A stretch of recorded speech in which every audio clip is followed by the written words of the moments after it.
Well, hello on this Monday.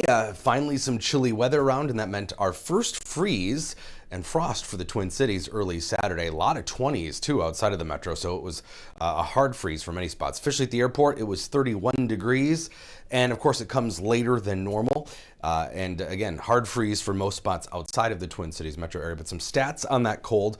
Our last sub-freezing temperature was April 21st, so that made for a 185-day growing season, a little more than 6 months. And about 1 in 5 years, the frost or freeze comes this late. So it's not totally rare, but what's happening is that's at twice the rate since 2000. So instead of once every 5 years, it's happening more like once every 2 or 3 years. Rain is the big story for San Francisco. Fourth wettest day ever recorded on Sunday since the 1850s. They've got a long record period there thanks to the gold rush.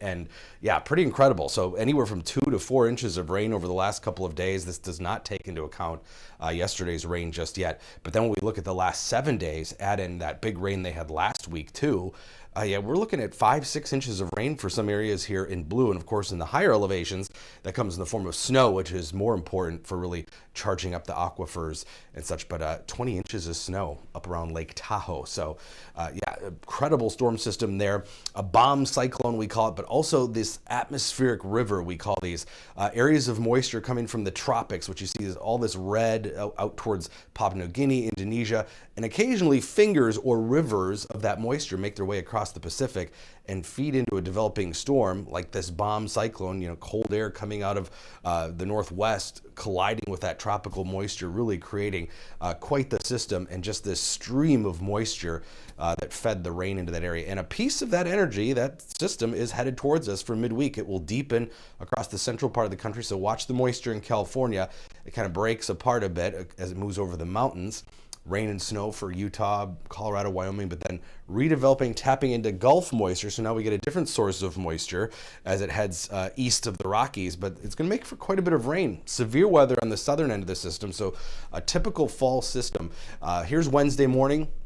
First showers move through, but it looks like the bulk of our rain is going to fall actually during the overnight hours Thursday or Wednesday night into Thursday rather. Widespread 1 to 1.5 inches of rain is looking increasingly likely. That's the consensus in the models for much of southern Minnesota, including the Twin Cities. So still much needed moisture we got to get in the ground here before winter. And it is going to get windy too as that pressure gradient tightens up. That low comes out of the Rockies. We're talking about wind speeds, sustained winds of 15 to 20 miles an hour by late tomorrow, and higher gusts. You're going to hear those tree branches rattling tomorrow night. Behind all that, warmth builds in for the Halloween weekend, followed by a brief cool spell, but then more heat that just keeps wanting to see this warmth develop here right across Canada, the central part of the continent lately.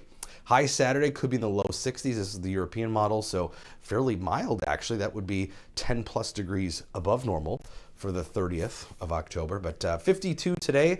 Lots of sun we got out there. Tomorrow, not bad, but it is going to get windier, so that 54 will feel a little chillier by the afternoon, and then those showers gradually develop through the day. Wednesday, a wet night, Wednesday night especially, and then lingering rain into Thursday, and then we're in for a dry stretch after that, but it is going to be pretty soggy here late Wednesday into Thursday.